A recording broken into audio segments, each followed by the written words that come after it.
Salut, je suis Alexandre Blum, je suis strasbourgeois depuis 40 ans cette année. Je suis très heureux de pouvoir communiquer au travers de cette vidéo. On est là pour parler de Strasbourg, de moi.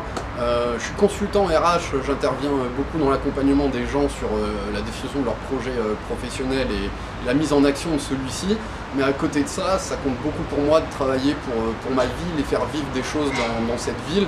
Et c'est un peu l'objet de notre association Sneakers Empire, où l'idée c'est de pouvoir réunir des fans de cette communauté sneakers au travers de cet objet, mais de réfléchir, d'aller au-delà de tout ça et de pouvoir rencontrer des gens, partager, faire découvrir des artistes, faire découvrir la ville de Strasbourg au travers de lieux. On organise des apéros, on organise des events et on a aussi une émission de radio qu'on anime toutes les semaines sur Radio Bienvenue Strasbourg, RBS 91.9. Strasbourg pour moi, je vais essayer d'être rapide parce qu'il y a plein de trucs à dire, c'est trois grands axes. Premièrement, c'est le berceau de ma famille du côté paternel. On vit downtown depuis après la Première Guerre mondiale. J'ai grandi là, j'ai fait du skateboard rue du 22 novembre et moi j'aime ce côté central et culturel.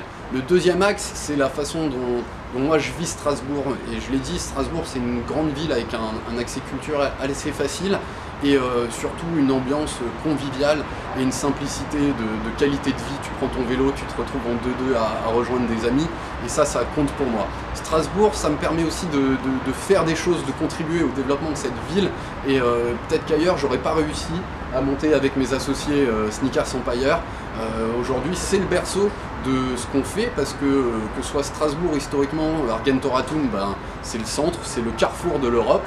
Et c'est aussi le carrefour de l'Europe de la production de sneakers qui étaient fabriqués ici en Alsace, que ce soit au travers d'Adidas, au travers de Puma. Et moi c'est ce qui me fait me mouvoir aujourd'hui ici dans cette ville et c'est ce qui me donne envie de la faire avancer et surtout de la mettre en lumière parce que nous elle nous permet de faire des choses et de cultiver des choses et de cultiver de la culture. J'ai 14 ans, je fréquente mes potes de collège. Et c'était les premiers endroits où j'avais le droit d'aller dormir en extérieur de la maison. Et on allait tous chez David et un jour il nous sort une cassette, les vieilles cassettes qui marchaient dans les magnétoscopes, ça parlera peut-être pas à tout le monde. Et là, un film, et c'est ma première claque cinématographique, où enfin sur pellicule on parle de gangsters et moi ça m'a porté, et c'est particulièrement New Jack City, Nino Brown, les Cash Money Brothers. Moi ça m'a fait vivre, je pense que chez David on l'a vu au moins une quinzaine de fois, tous les week-ends à le faire passer 3 fois, que ce soit la mode du béret Kangol, la mode de cette façon de porter des bandanas, de parler à l'américaine. New Jack City, c'est le début de la découverte de ce qu'était un peu le gangsta aux États-Unis. C'est le début de ma découverte de tout ce monde du hip-hop. Je me rappelle notamment de la BO d'Ice-T qui joue dans ce film avec un rôle vraiment particulier et assez exceptionnel. J'ai juste envie de te demander, es-tu le gardien de ton frère ? Si je parle du futur, je vais plutôt parler des miens au sens large.